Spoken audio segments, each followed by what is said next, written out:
요한복음 7장 1절에서 9절입니다.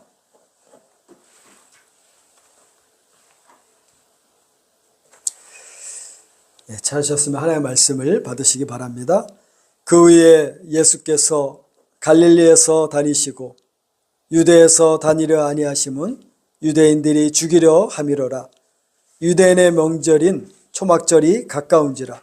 그 형제들이 예수께 이르되 당신이 행하는 일을 제자들도 보게 여기를 떠나 유대로 가소서. 스스로 나타나기를 구하면서 묻혀서 일하는 사람이 없나니 이 일을 행하려 하거든 자신을 세상에 나타내소서 하니, 이는 그 형제들까지도 예수를 믿지 아니함이로라. 예수께서 이르시되 내 때는 아직 이르지 아니하였거니와 너희 때는 늘 준비되어 있느니라. 세상이 너희를 미워하지 아니하되 나를 미워하나니 이는 내가 세상의 일들을 악하다고 증언함이라. 너희는 명절에 올라가라. 내 때가 아직 차지 못하였으니 나는 이 명절에서 아직 올라가지 아니하노라. 이 말씀을 하시고 갈릴리에 머물러 계시니라. 아멘. 찬송가 우리 435장 하시고요. 여러 헌상을 또 하나 앞에 올려드립니다. 435장.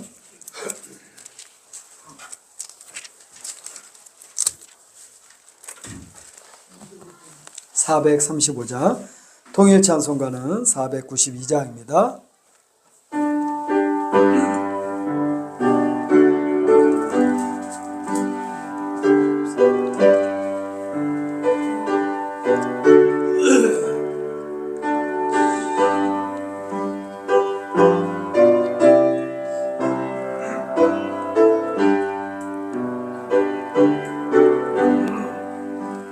나의 영원하신 기여 생명보다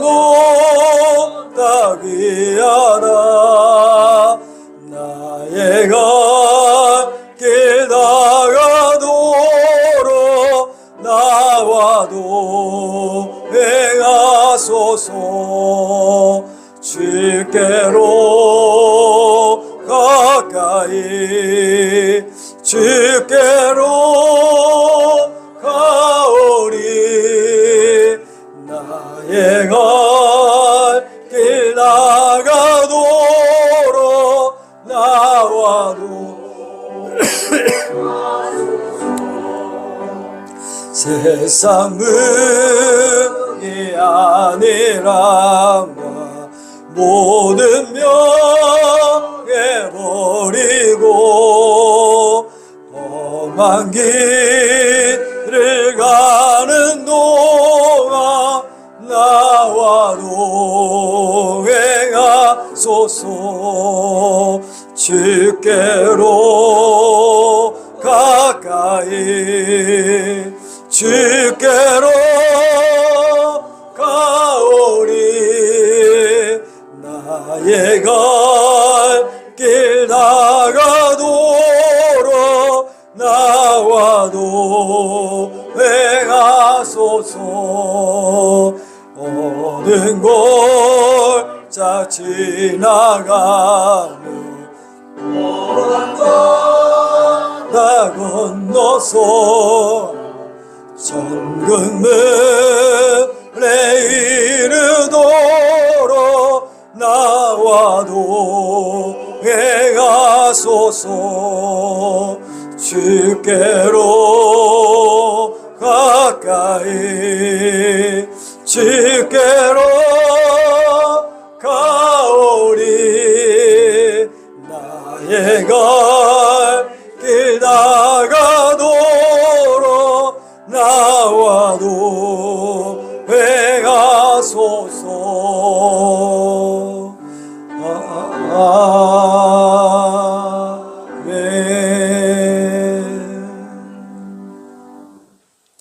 하나님은 우리의 지극히 큰 상급이 되십니다.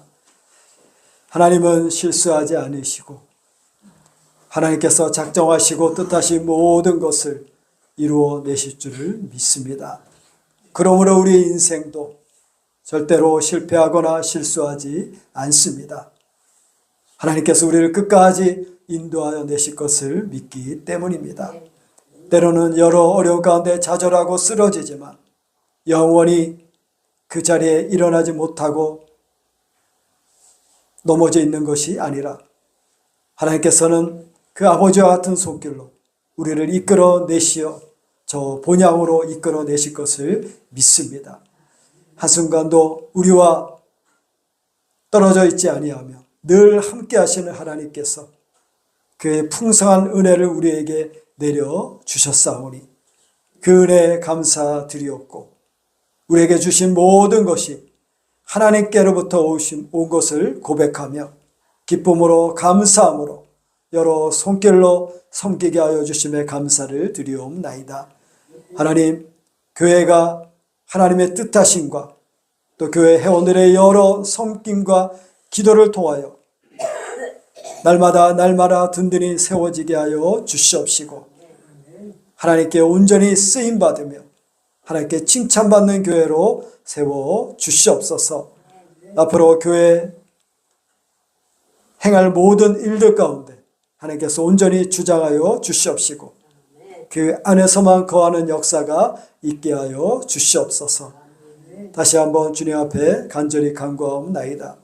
이제 주의 말씀을 저희들이 듣기를 원하오니 하나님 말씀하여 주시옵시고 우리 모두가 주의 말씀을 경청하여 겸손과 경외로 나아가는 시간이 되게 하여 주시옵소서. 부족한 주의 종의 입술을 주장하여 주시옵시고 진리의 말씀만 선포되는 역사가 있게 하여 주시옵소서. 감사드리옵고 살아계신 하나님이시며 인성을 취하시고 자기 백성을 위해 중보하신 예수 그리스도를 위해 기도하옵나이다. 아멘.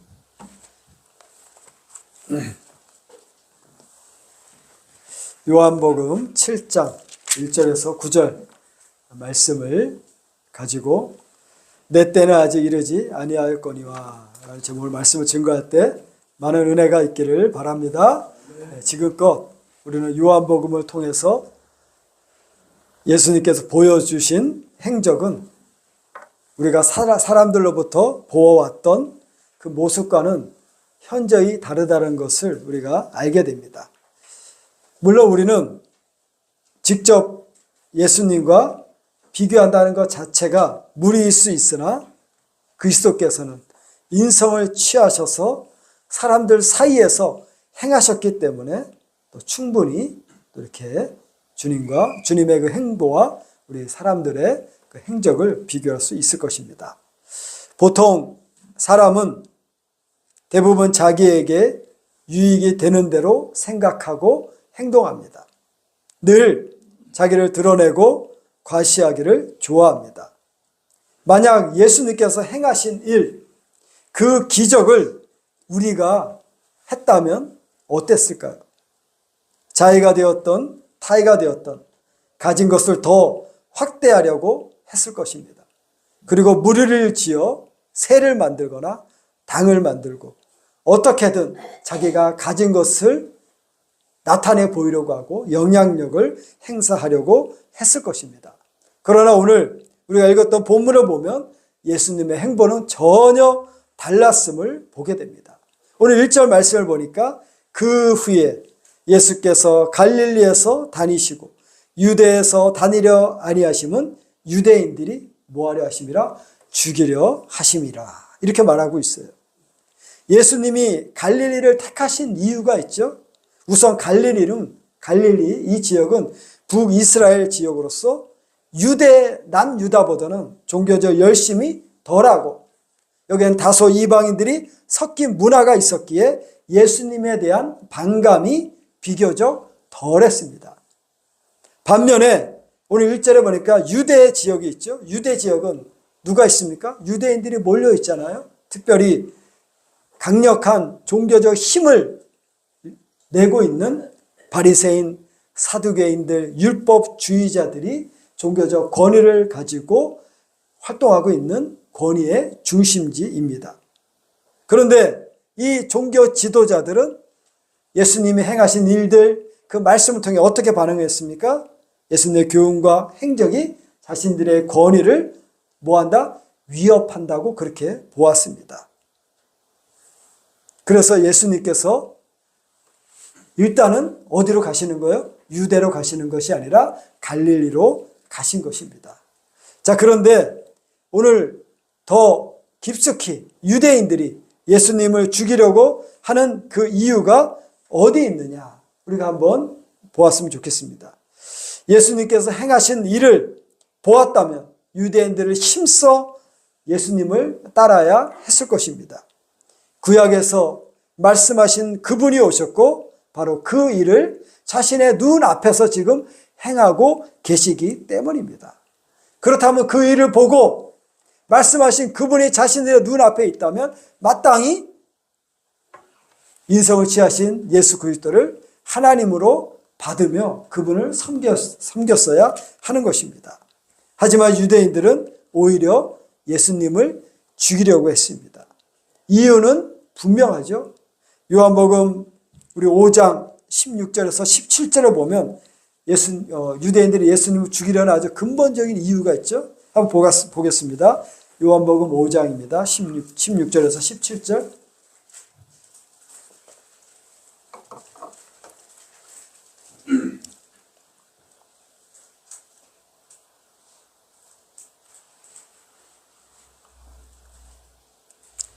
찾으셨죠?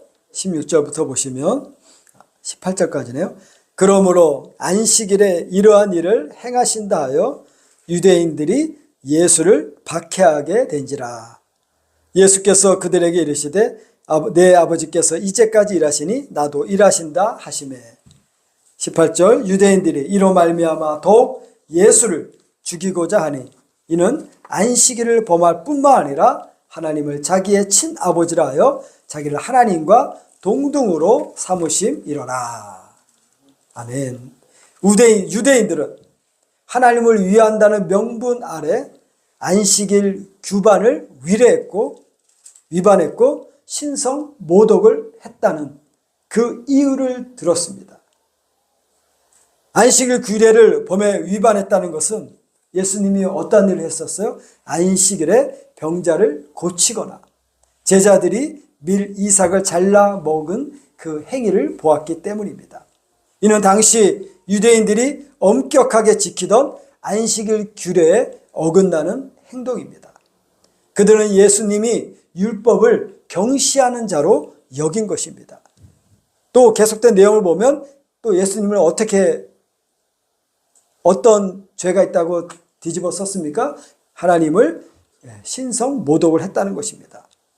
예수님은 스스로 자신을 하나님의 아들이라고 했습니다. 그리고 하나님과 동등된 권위를 가지고 있다라고 주장했습니다. 이것을 유대인들은 신성 모독으로 여긴 것이에요. 그들은 예수님을 하나님의 영광을 가로챈 자로 보았습니다. 하지만 이는 표면적 이유입니다. 내면적 이유가 있어요. 그들의 내면적 이유가 무엇일까요? 유대 종교 지도자들은 예수님의 행적에서 종교적 권위의 위협을 느꼈고 이에 대한 자신들이 가지고 있던 그 기득권의 상실에 대한 두려움과 정치적 메시아로서의 기대와는 전혀 다른 예수님의 모습에 그들은 실망을 했습니다. 그래서 철저히 그들을 거부하고 예수님을 궁극적으로 뭐 하려고 했습니까? 제거하려고 했습니다. 그들이 인용한 말씀도 있었어요. 왜 죽이려 했어요? 레위기 24장 16절에 보면 이런 말씀이 있어요. 여호와의 이름을 모독하면 그를 반드시 죽일지니 온 회중이 돌로 칠 것이라. 거름인이든 본토인이든지 여호와의 이름을 모독하면 그를 죽일지니라. 이렇게 말씀하고 있습니다. 이것이 율법의 조항 가운데 있는 거예요. 그러니까 표면적 이유 또 내면적 이유뿐만 아니라 성경적인 근거를 들어서 예수님을 죽이려고 했던 것입니다.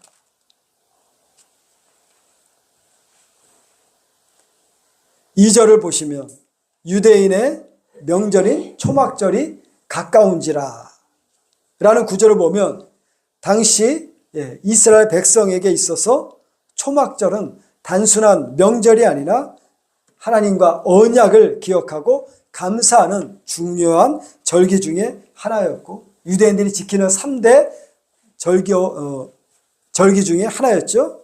유월절, 칠칠절, 초막절을 말합니다. 그래서 이 세 절기의 모든 사람은 반드시 예루살렘 성전에 올라가 하나님 앞에 나아가는 날로서 어떻게 해요? 섬겼습니다.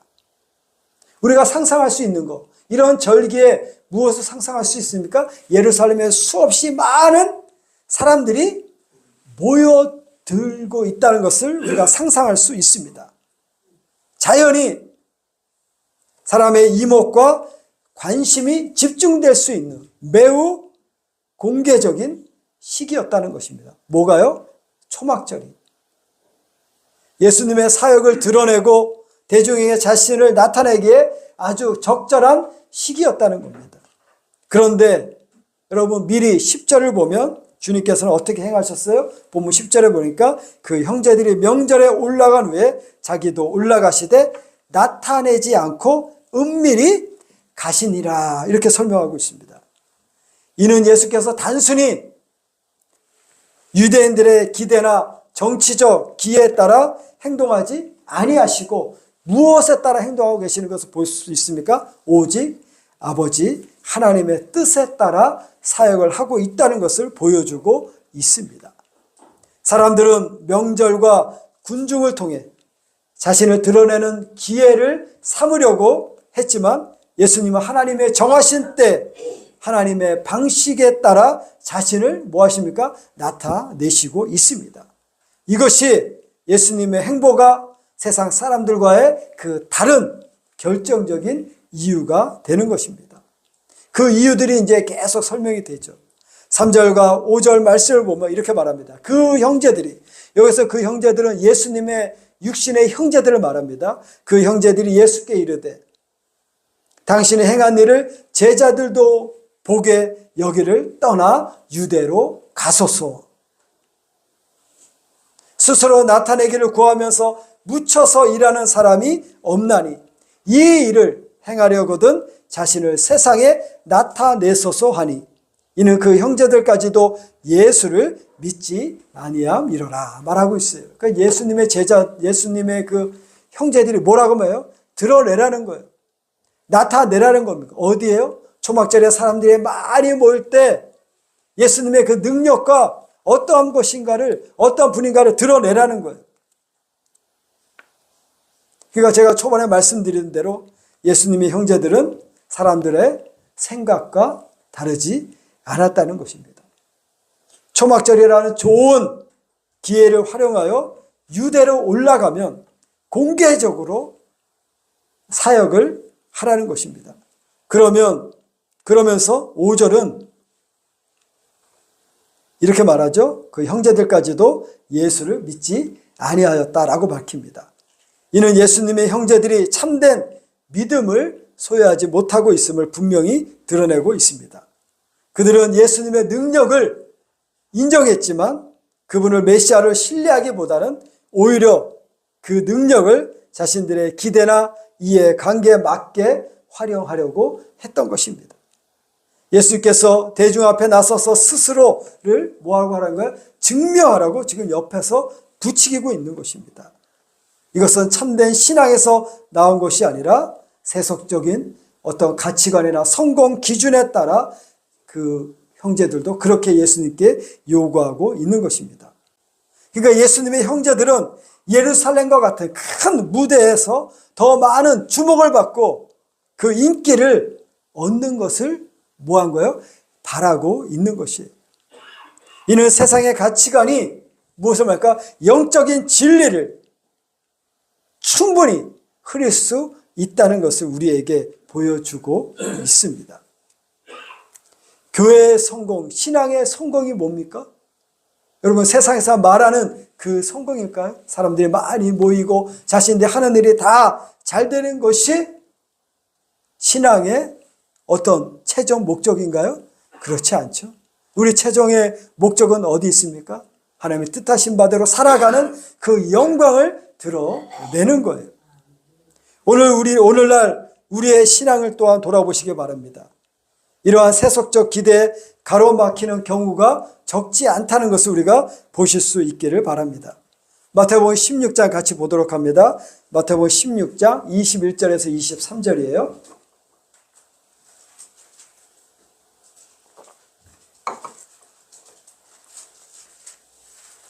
마태복음 16장 21절에서 23절.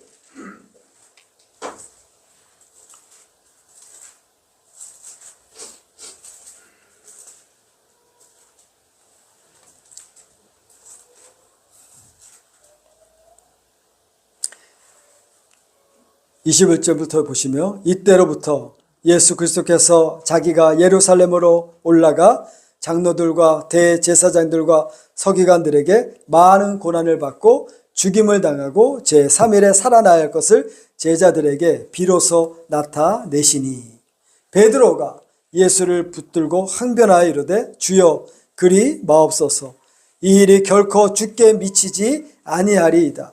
예수께서 돌이키시며 베드로에게 이르시되 사탄아 내 뒤로 물러가라. 너는 나를 넘어지게 하는 자로다.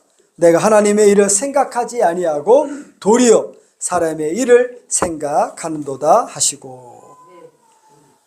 사랑하는 여러분, 베드로의 발언은 진심이었습니까? 진심이 아니었습니까? 네, 진심이었습니다. 예수님을 사랑하는 그 진실된 마음으로 그는 이렇게 예수님께 말한 것입니다. 하지만 종국적으로는 하나님의 일을 생각하지 아니하고 누구의 일을 생각한 거예요? 사람의 일을 생각한 것입니다. 세속적인 기대, 세속적인 바람이 하나님의 뜻을 뭐한 것입니까? 가려버린 것입니다.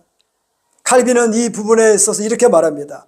베드로가 예수님을 사랑하는 마음에서 그런 말을 했지만 하나님의 뜻을 제대로 뭐하지 못했다? 이해하지 못했다라고 지적합니다. 베드로는 인간적인 관점에서 예수님의 고난을 막으려고 했지만 이는 무엇을 거스리는 거예요? 하나님의 구원 계획을 거스리는 행위가 되었습니다. 베드로의 그 불신, 오류를 통해 인간적인 생각과 하나님의 뜻이 얼마나 다른지를 우리가 여기에서 볼 수가 있습니다. 여전히 오늘날에도 마찬가지입니다. 물질적인 축복을 신앙의 척도로 여기는 경향이 있고 사회적 성공을 신앙의 결과로 간주하는 경향이 있습니다. 여기까지 안 나가더라도 좀 낫다고 하는 사람들은 개인 만족을 위해서 신앙을 하는 사람들도 있고 자기 자랑이나 과시를 목적으로 해서 신앙하는 사람들이 있고 종교를 이용해서 정치적 견해나 사회적 이슈에 대한 입장을 전하려는 사람들이 있다는 것입니다. 베드로의 고백은 진심이었습니다. 하지만 그 고백은 하나님의 뜻을 거스리는 진리는 아니었습니다. 여러분, 신앙은 무엇으로 하는 거예요? 진심으로 하는 것이 아니에요. 신앙은 내 마음으로 하는 것이 아니에요. 신앙은 무엇으로 하는 겁니까? 신앙은 진리로 하는 거예요. 진리로 하는 겁니다. 여러분, 진리, 우리 안에 진리가 없으면 신앙도 무너지고 교회도 무너지고 다 무너지는 거예요. 베드로의 고백이 진심이었지만 그것은 진리는 아니었어요. 하나님이 오히려 그 뜻을 거스리는 일이 되었다는 것을 우리가 꼭 기억해야 할 것입니다. 우리도 그럴 수 있어요. 우리가 행하는 것, 그것은 우리 모두의 진심입니다. 그러나 그것이 곧 하나님의 뜻이라고 말할 수가 없다는 것이에요. 그러니까 우리는 늘 하나님의 말씀을 살피고 내가 진리 안에 있는가 뭐 하셔야 돼요? 점검해 보셔야 된다는 겁니다.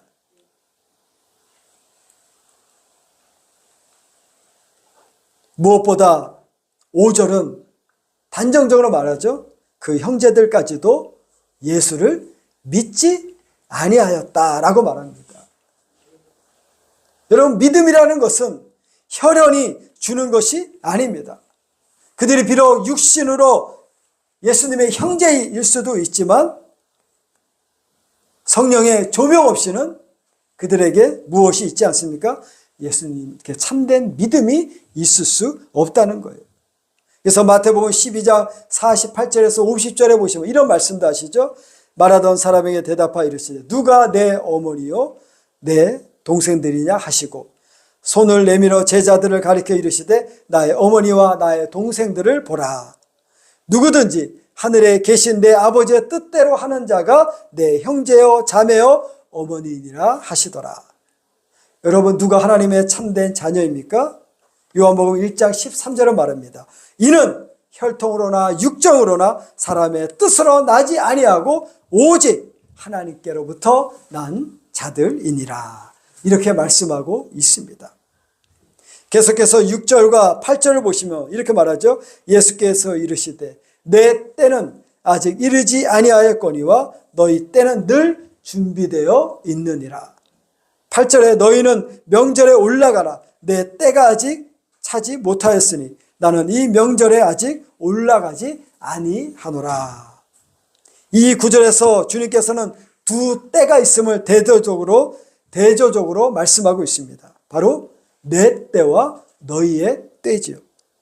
우선 내 때 곧 주님의 때라고 했을 때 이 때는 단순한 시간적 의미를 넘어 구체적으로 어떠한 때입니까? 하나님이 정하신 때, 하나님께서 섭리하신 그 때를 말합니다. 즉 예수님은 아버지로부터 받은 사명을 완수할 특별한 시기, 그 때를 지금 말씀하고 있는 것입니다. 그리고 하나님의 그 주권적인 때, 그 계획에 따라 뭐 하신다는 거예요? 정하신 때에 따라 순종하겠다고 지금 말씀하고 있는 것입니다. 그렇다면 주님의 그 때는 언제입니까? 주님께서 내 때, 주님의 정하신 때라고 말씀하고 있죠. 그 때가 언제예요? 요한복음 12장 같이 보겠습니다. 요한복음 12장 23절에서 27절이에요.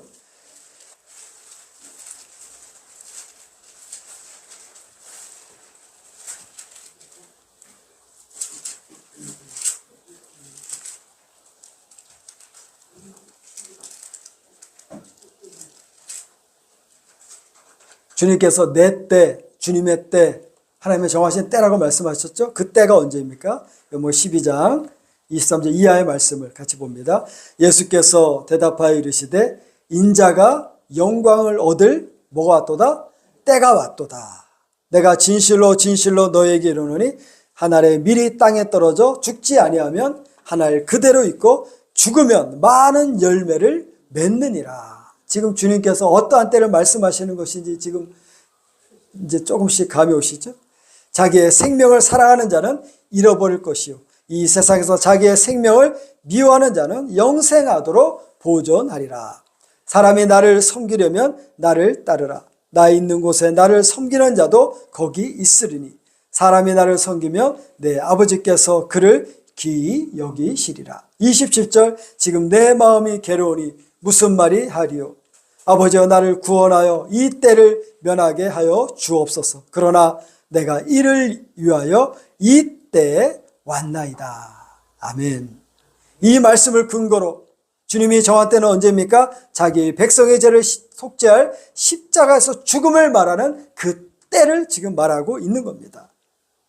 그러나 더 엄밀한 의미로 주님의 때는 단일한 시점이 아닙니다. 이미 창세 전에 하나님의 그 작정하심에 있으며 인성을 취하신 예수님의 공생의 전체 고난과 죽음과 부활과 성령 강림 그리고 예수님의 재림과 최후의 심판까지 아우르는 포괄적인 개념이 바로 누구의 때요? 주님의 때, 주님의 정하신 때라는 겁니다. 그러니까 하나님께서 미리 정하신 구원 계획이 하나님 편에서는 뭐 하는 거예요? 하나님 편에서는 성취하신다는 거예요. 그러니까 그때는 하나님 편에서는 이미 뭐 하신 것? 성취하신 내용이에요. 그러나 인간 편에서는 그 하나님의 뜻하심이 어떻게 일어납니까? 점진적으로 순차적으로 일어나는 것입니다. 그러므로 주님께서 하나님께 정하신 이 때, 하나님께 정하신 그 때를 말씀하고 있습니다. 그런데 반면에 너희의 때라고 말씀하고 있죠. 너희의 때는 항상 준비되어 있다라고 말씀하십니다. 이 때는 어떠한 때입니까? 그들이 세상적인 욕망과 계획에 따라 자유롭게 행할 수 있는 그 때를 말합니다. 늘 자기 소견에 옳은 대로 행하는 인간이 정한 때, 그것이 너희의 때입니다. 그러니까 늘 거기에 뭐가 있어요? 자기 소견에 옳은 대로 자유롭고 항상 너희 때는 항상 뭐가 되어 있어요? 준비되어 있다는 겁니다. 왜 그렇습니까? 하나님의 뜻과 상관없이 늘 자기 자신만을 위해 살아가기 때문에 너희 때는 항상 뭐 되어 있다? 준비되어 있다라고 말씀하고 있는 거예요. 제네바 성경 주석에서는 이 부분에서 이렇게 말합니다. 너희 때는 초막절이라는 그 절기를 이용하여 자신들의 이익을 얻으려 했지만 예수님은 세상적인 기회에 연연하지 않고 하나님의 뜻을 따르셨다. 이렇게 설명합니다. 계속해서 7절을 보시면 세상이 너희를 미워하지 아니하되 나를 미워하나니 이는 내가 세상의 일들을 악하다고 증언함이로라. 세상이 너희를 미워하지 않는 것은 왜 그렇습니까? 같은 불이기 때문에 그들을 미워하지 않는 것입니다. 말하고 생각하고 행동하는 것이 똑같기 때문입니다. 그들의 특징은 무엇입니까? 진리를 미워하는 것입니다. 늘 불순종의 길, 자기 소견에 옳은 대로 하나님 뜻 없이 행하는 그 길, 바로 그 사람들을 미워하지 않는다라는 것입니다. 세상이 너희를 미워하지 아니한다. 그렇다면 세상이 미워하는 대상은 누굽니까? 바로 진리를 가진 예수 그리스도를 미워합니다. 그리고 진리를 가진 교회를 미워하고 교회를 적대시합니다. 왜냐하면 세상은 늘 그 진리를 거스르며 자기 때를 정하며 자유롭게 하나님 없이 살아가는 것을 기뻐하기 때문이에요. 그래서 요한복음 15장 18절에서 19절에 보면 세상이 너희를 미워하면 너희보다 먼저 나를 미워한 줄을 알라. 너희가 세상에 속하였으면 세상이 자기의 것을 사랑할 것이나 너희는 세상에 속한 자가 아니요 도리어 내가 너희를 세상에서 택하였기 때문에 세상이 너희를 미워하였느니라 라고 말씀하고 있습니다. 요한일서 3장 13절에도 형제들아 세상이 너희를 미워하여도 이상히 여기지 말라. 세상이 교회를 미워하고 신자를 미워하는 것을 뭐하지 말라? 이상하게 여기지 말라는 겁니다. 당연하다는 겁니다. 성과 악이 함께할 수 없고 빛과 어둠이 함께할 수 없고 진리와 비진리가 함께할 수 없습니다. 그러므로 비진리는 어둠은 늘 진리를 미워하고 빛을 싫어합니다. 그래서 당연히 진리를 가진 교회를 미워하고 핍박하는 것입니다. 인간의 전 역사를 가운데 그런 일들이 있었잖아요. 그렇죠? 늘 진리를 가진 그 신자들을 교회를 핍박하는 일들이 있었고 또 오늘날에도 여러분 어쩌면 교회 안에도 진리로 가지고 믿음으로 행하는 자를 교회 안에서 특별히 미워하고 또 괄시할 수도 있다는 것을 우리가 보실 수 있기를 바랍니다. 이제 말씀을 정리합니다. 9절 말씀입니다. 이 말씀을 하시고 갈릴리에 머물러 계시니라. 아멘. 종합적인 말씀이죠. 왜 예수님께서는 갈릴리에 머물러 있으셔야 하는가? 물론 핍박이 있지만 하나님의 정하신 그 때가 아직 이르지 아니하였다는 것입니다. 만약에 사탄의 요구처럼 세상의 요구처럼 유대로 올라가 초막절에 많은 사람들에게 그 뜻을 행했다면 그 뜻은 하나님의 일을 이루신 일이 아니라 도리어 사람의 일을 이루신 일이 되는 것입니다. 바울의 여러분 마지막입니다. 행전만 보더라도 복음을 우리는 전하기 위해 이제 하나님의 때를 기억하여 우리가 복음을 전하기 위해 힘써 달릴 때가 있고 또 멈출 때가 있으며 오히려 우리는 뒤로 돌아갈 때가 있음을 우리가 늘 기억하시기를 바랍니다. 그 행함의 기준이었어요. 어디 있어요? 하나님의 정하신 때에 있다는 거예요. 달려갈 때가 있고 멈출 때가 있고 때로는 뒤로 물러갈 때가 있다는 거예요. 늘 그것을 기억하시고 하나님의 뜻하심을 생각하며 나아가는 역사가 있기를 바랍니다. 자기를 위하여 자유롭게 행하는 마치 고삐 뿔린 망아지처럼 행하는 것이 아니라 하나님의 뜻에 합당한 삶을 살아가는 역사가 우리 모두에게 있기를 바랍니다. 아멘.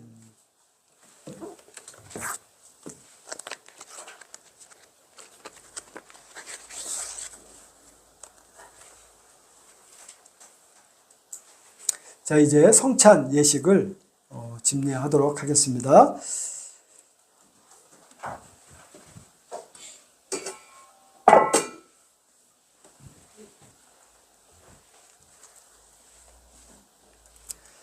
자, 우리 성찬에 참여하실 분만 자리에 일어나시기 바랍니다.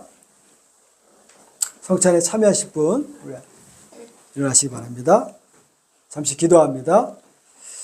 우리 인간의 비참함이 참으로 비할 데 없고 그 비참함에서 구원해낼 사람이나 천사도 없으며 하나님의 긍휼을 받을 만한 가치가 우리에게 조금도 없음을 주 앞에 겸손히 고백하면서 우리를 구원해 주신 아버지의 사랑과 예수 그리스도께서 받으신 고통과 공로, 그로 말미암아 받은 은혜로운 칭의와 은혜의 방편으로서 말씀과 성례를 주심에 감사드립니다.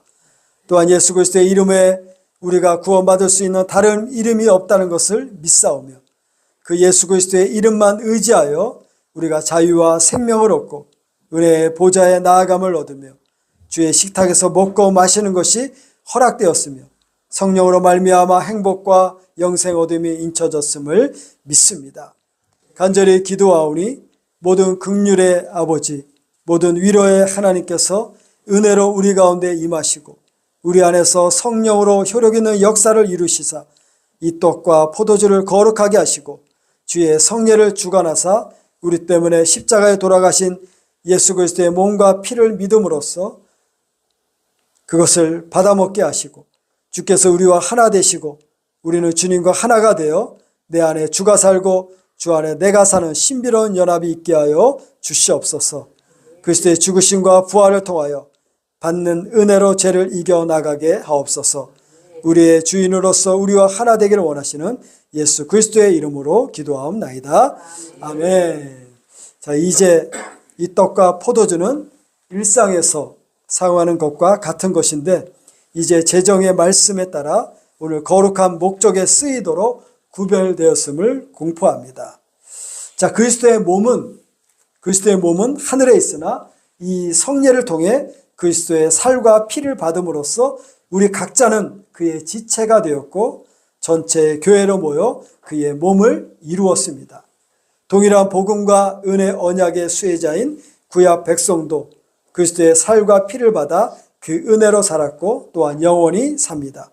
이와 같이 예표와 형식, 증거와 상징을 가진 그들이라 할지라도 그리스도의 영적인 임재는 동일하게 계속되듯이 오늘날 신구약을 아울러 교훈받는 우리의 떡과 포도주라는 표지를 통해 즉 구약적 약속을 통해 신약적 성취를 맛보며 그 은총과 은혜를 한량없이 누리며 살고 있습니다. 그 표지의 실체와 실제는 바로 그리스도 자신입니다. 따라서 이 표지를 수단으로 하여 주어지는 은총과 은혜에 총하는 그리스도 안에서 하나님과 사람의 만남, 그 진정한 연합이 있다는 사실에 있습니다. 나를 본 자는 아버지를 보았거늘 이라고 말씀하신 것 같이 신성으로는 성부와 동일 본질이신 그리스도께 이르는 것이 그 아버지를 보는 것입니다. 우리의 뿌리는 그리스도의 뿌리와 같아서 본래 그와 하나가 되어야 합니다. 지금 이 예식에 의해 처음 되는 것이 아니라 예정으로부터 시작하여 그리스도와 연합하는 나를 인식하는 것이 중요하고 한 몸으로서 서로에 대한 확신과 하나님께 대해 이뤘던 사랑과 함께 하늘에 모아질 보편교회를 사랑해야 함을 굳건히 하도록 이 성례를 제정해 주셨습니다. 따라서 이 성례의 효력이야말로 우리 인생의 전적인 힘입니다. 그러므로 우리는 지식과 믿음과 회개와 사랑과 그리스도와 그의 은택들을 줄이고 목마름 같이 사모하는 마음으로 성찬에 임해야 합니다.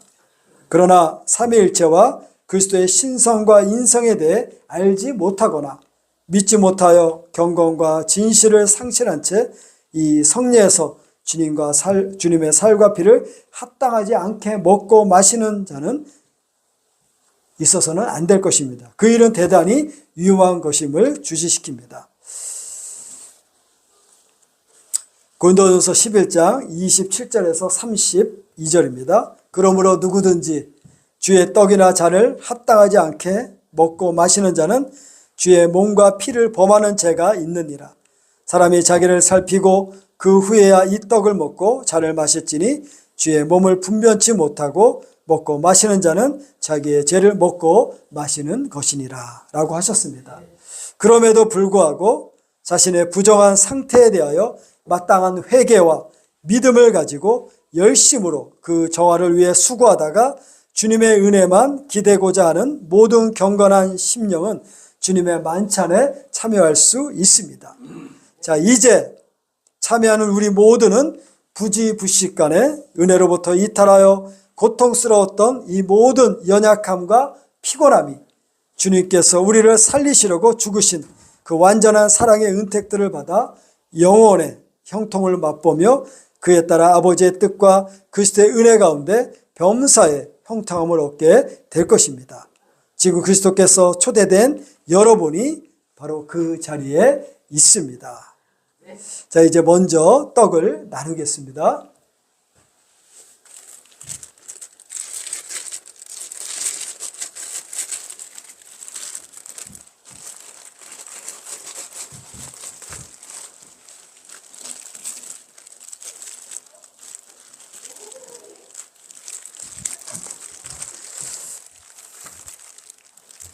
자, 기도합니다. 죄악으로 인해 죽었던 저희를 그리스도의 대속의 은혜로 구원하여 주신 하나님 아버지, 구속받은 주의 백성들이 주님께서 이루신 그 큰 구원을 인하여 주께서 친히 자기 삶의 효력을 베푸시기 위해 지정하신 떡을 함께 나누려고 합니다. 우리를 긍휼히 여기셔서 믿음과 감사함으로 이 떡을 받게 하옵시고 성령 하나님의 도우심으로 신령한 은혜가 넘치게 하여 주옵소서. 참여하는 모든 자들에게 주의 몸을 이루는 생명의 능력을 부어 주시옵소서. 예수 그리스도의 이름으로 기도하옵나이다. 아멘. 자, 한 분씩 나오셔서 떡을 받으시고 자리에 돌아가신 다음에 함께 그 떡을 먹도록 하겠습니다.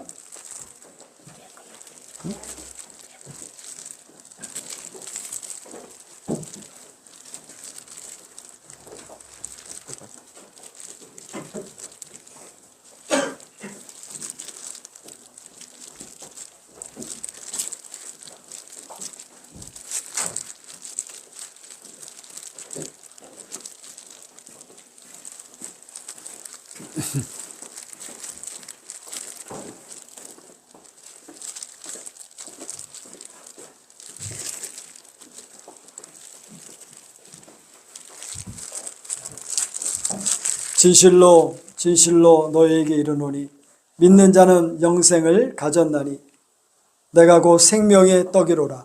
너희 조상들은 광야에서 만나를 먹었어도 죽었거니와 이는 하늘로서 내려온 떡이니 사람으로 하여금 먹고 죽지 아니하게 하는 것이니라. 이는 하늘로서 내려온 산떡이니 사람이 이 떡을 먹으면 영생하리라. 나의 줄 떡은 곧 세상의 생명을 위한 내 살이로라 하시니라. 예수께서 이르시되 내가 진실로 진실로 너에게 이르노니 인자의 살을 먹지 아니하고 인자의 피를 마시지 아니하면 너희 속에 생명이 없느니라. 내 살을 먹고 내 피를 마시는 자는 영생을 가졌고 마지막 날에 내가 그를 다시 살리리니 내 살은 참된 양식이요 내 피는 참된 음료로다.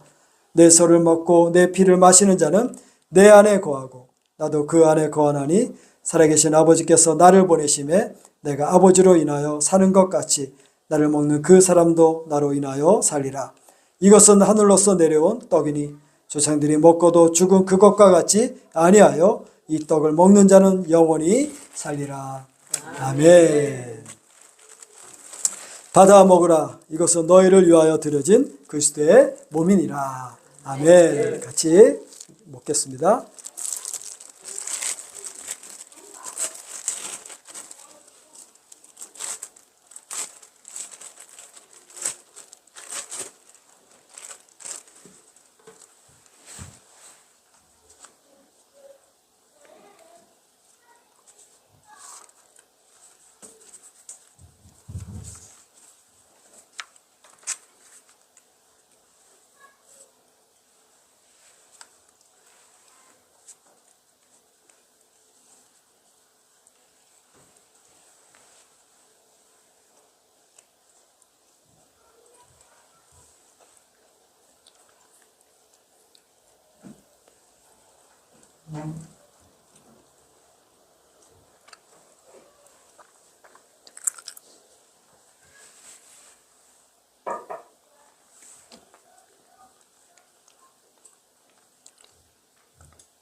자, 이제 잔을 나누겠습니다.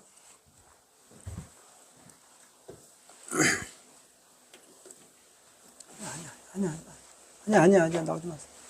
나오지 마세요. 순서가 있지.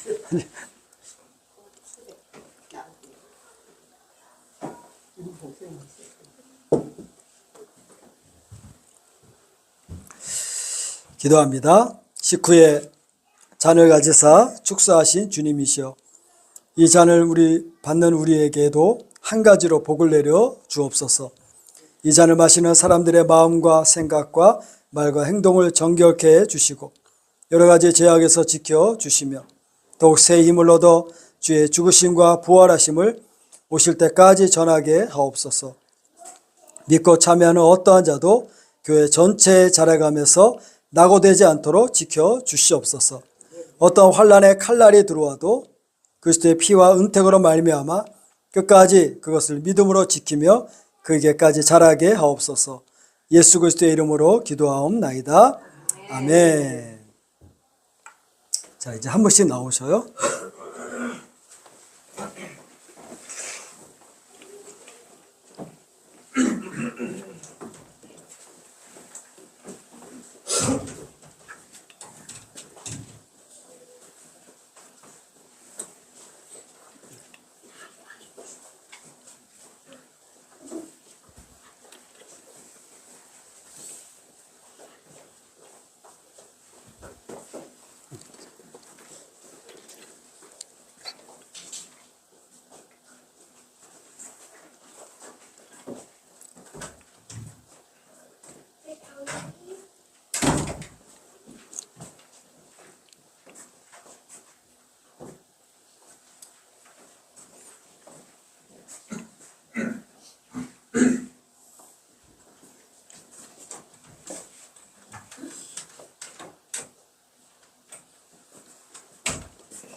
내가 너에게 전한 것은 주께 받은 것이니 곧 주 예수께서 잡히시던 밤에 떡을 가지사 축사하시고 떼어 가라사대 이것은 너희를 위하는 내 몸이니 이것을 행하여 나를 기념하라 하시고 식후에 또한 잔을 가지시고 가라사대 이 잔은 내 피로 세운 새 언약이니 이것을 행하여 마실 때마다 나를 기념하라 하셨으니 너희가 이 떡을 먹으며 이 잔을 마실 때마다 주의 죽으심을 오실 때까지 전하는 것이니라.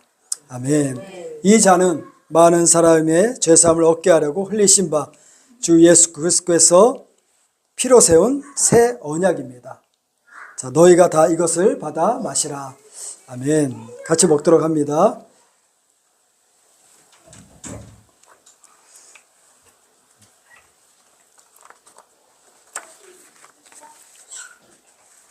자, 그리스도와 연합된 우리는 각자인 동시에 그리스도 안에서 모두가 하나로 연합되었습니다. 이제 우리 교회는 그리스도의 몸으로서 그리스도께서 사시는 것처럼 그의 덕들이 우리 삶에서 나타나야 할 것입니다. 이를 위해 수고하는 것은 하나님께서 기뻐하시는 그의 뜻이므로 한 주 안에서 교통하는 우리는 그 뜻을 순교하게 여겨야 할 것입니다. 이제 거행된 성령의 깊고 신비한 의미와 효력을 생각하며 우리 주님께 감사의 기도를 올리겠습니다. 이 성례를 허락하신 그 풍요한 긍휼과 말할 수 없는 선하심에 감사를 드립니다. 또한 전체 예배에 미흡했던 것을 용서해 주옵소서. 하나님의 선하신 성령께서 은혜로 도와주시고 모인 주의 백성이 오늘 크고 위대한 구원의 가르침을 받는 자들로서 합당하게 능히 은혜를 힘입어 행할 수 있도록 역사해 주시옵소서. 행해진 성례를 통해 주시겠다 처음부터 약속하신 그 은총들이 오늘 함께 참여한 모든 자에게 실제로 전가되어 참으로 그리스도와 하나가 되는 놀라운 위치에서 은혜를 주신 날들을 그 은혜를 주신 분의 조명을 따라 살게 하여 주시옵소서. 예수 그리스도의 이름으로 기도하옵나이다. 아멘. 자, 이제 모두 자리에서 일어서겠습니다. 찬송가 5장 하시고 강보선언으로 예배 마칩니다.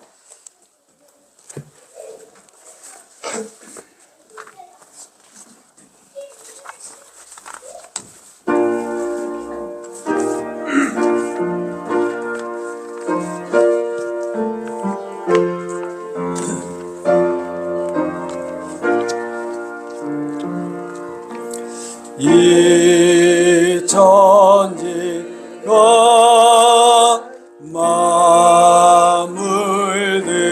들어 복 주시는 주여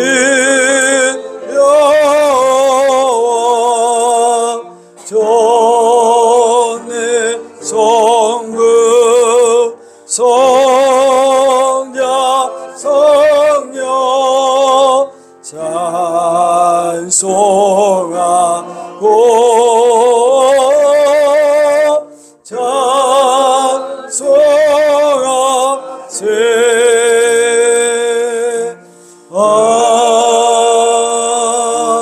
아멘. 여호와는 내게 복을 주시고 너를 지키시기를 원하며 여호와는 그 얼굴을 내게 비추사 은혜 베푸시기를 원하며 여호와는 그 얼굴을 내게로 향하여 드사 평강 주시기를 원하노라 할지니라. 아멘.